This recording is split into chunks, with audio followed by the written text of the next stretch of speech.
The Free Thinker Show. Ignite your mind, challenge the norm. Hey everyone, welcome to another deep dive with us. Today we're diving into Medicare. That's right, Medicare. There are a lot of changes coming up in 2025. Yeah, we're going to try to break it all down for you today. We've been looking at the Medicare and You 2025 handbook. Yes. And let me tell you, it's dense. It's a lot of information. Thankfully, we're here to help. Exactly. So you don't have to read it all.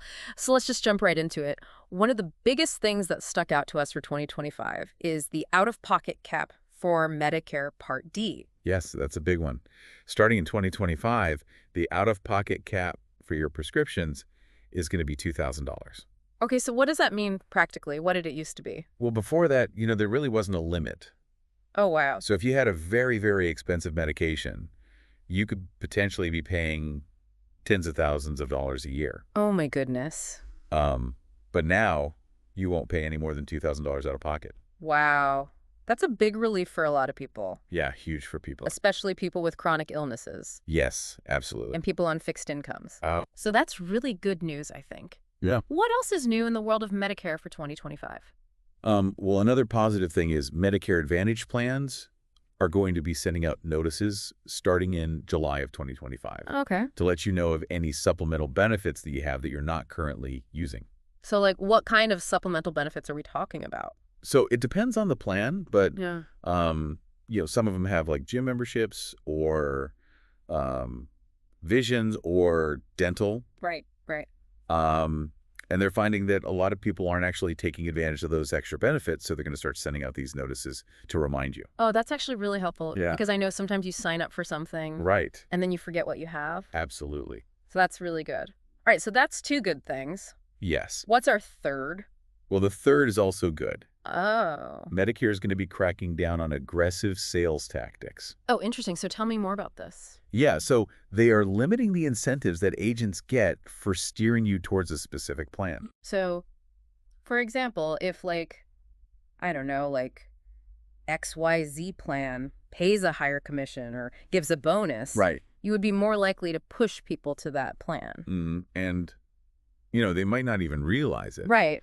Because obviously everybody thinks that they're giving unbiased advice. Sure. But, if somebody's getting like a huge bonus, it might just subconsciously sway them. Wow, that's really interesting. Yeah. I mean, I'm glad that they're cracking down on that. Mm-hmm. All right, so that's all really good news. Yes. But unfortunately, it's not all sunshine and roses in the world of Medicare. Right. We also wanted to talk about a recent data breach. Yes, this is a big one. Yeah, it affected WPS Insurance Corps. Right, and this affects, potentially almost 1 million Medicare beneficiaries. 1 million. That's a lot of people. That is a lot of people. So what happened? So back in May of 2023, they discovered that they had this vulnerability in their file transfer software.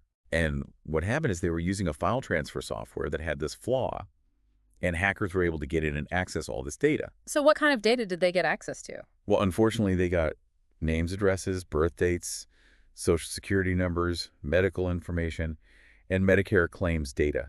So a lot of sensitive information. Yeah, so it's not just like, oh, they have your name and email address. This No. is serious stuff. Yeah. So that's pretty scary. What can people do to protect themselves? So this data breach, it's obviously a major concern. What can people do to protect themselves? Yeah, well, first of all, I would say, just be really vigilant about any communication that you're getting, Okay. especially if it claims to be from CMS regarding this breach. Okay. Because CMS is only going to be contacting people through official letters. So no phone calls. No Yeah. phone calls, no emails, no text messages. Oh, wow. But So still, if you get any of those things, it's a scam. it's a scam, all right. Don't even engage with it. Don't Yeah. reply. Don't click any links. Nothing. Good advice. And what about credit monitoring? Is that something that you would recommend? Yes, absolutely. Credit monitoring is a really good idea, especially, after something like this happens. Right. Because it can alert you if anyone's trying to use your information to open up new accounts or take out loans in your name. Right. And there are so many free credit monitoring services out there now. Exactly. So it's definitely worth looking into. Yeah. Okay, so we're being vigilant. We're monitoring our credit. What else can we do? So those Medicare summary notices that we talked about earlier, Yeah. you want to make sure that you're reviewing those very carefully. You mean actually reading those things? Yes. Don't just toss them in a drawer. Okay. Because those statements, they list out every single charge that's been billed to Medicare in your name. So we're looking for any discrepancies. Yes, anything that seems off, Mm. services you didn't receive, Yeah. unfamiliar providers, Okay. anything like that. And if we see something, what do we do? Then you want to report it right away. You can call 1-800-MEDICARE, Easy enough. or you can contact your state's Senior Medicare Patrol, the SMP. Okay, good to know. So this data breach, while it is very concerning, It is. it also brings up the larger issue of Medicare scams, which unfortunately seem to be on the rise. Yes, definitely. We're seeing a lot more of it. Yeah, and these aren't just like, oh, someone got a few dollars from you. These scams can be devastating. Oh, absolutely. Like we were reading about Ann Caruso. Yeah, $15,000 in fraudulent charges. For catheters she never even received. Catheters she never received. And then there was Tom England in Texas. Right. Over $88,000. For catheters he never ordered or used. It's awful. It makes me so angry. It is, and, it's just taking advantage of people. Especially seniors who might be more vulnerable. Absolutely. But it's important to remember that we're not powerless against these scams. Right, exactly. Knowledge is power, and the more we know about these scams, how they operate, the better equipped we are to protect ourselves. Absolutely. And our loved ones. Yes. So we talked about being vigilant, monitoring our credit, and reviewing those Medicare summary notices. Right. What else can we do? It feels like we need to be like security experts to navigate this stuff. Well, you don't have to be a security expert, but you do want to be smart about your Medicare information. Like what? Give me some examples. Well, for one, treat your Medicare number like it's your Social Security number. Okay. Don't give it out to just anyone.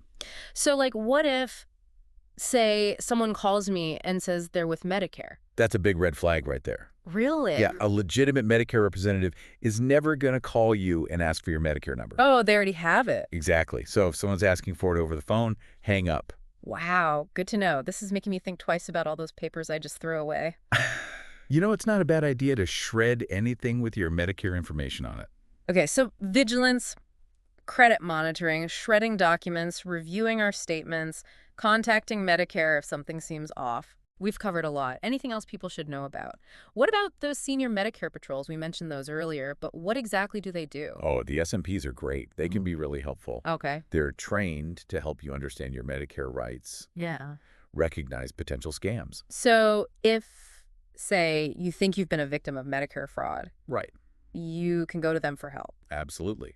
They can help you file complaints, gather evidence, all of that. Okay, that's really good to know because I imagine trying to navigate all that on your own could be really overwhelming. It definitely can be. Yeah, especially if you're already dealing with the stress of having been scammed. Exactly. Well, I have to say, this has been a really informative deep dive. It has. I feel like I've learned a lot. Me too. And hopefully our listeners feel the same way. Remember, knowledge is power, especially in the world of Medicare. Absolutely. So stay informed, stay vigilant, and stay safe out there. And we'll see you next time for another deep dive. That's right. Until then, take care, everyone.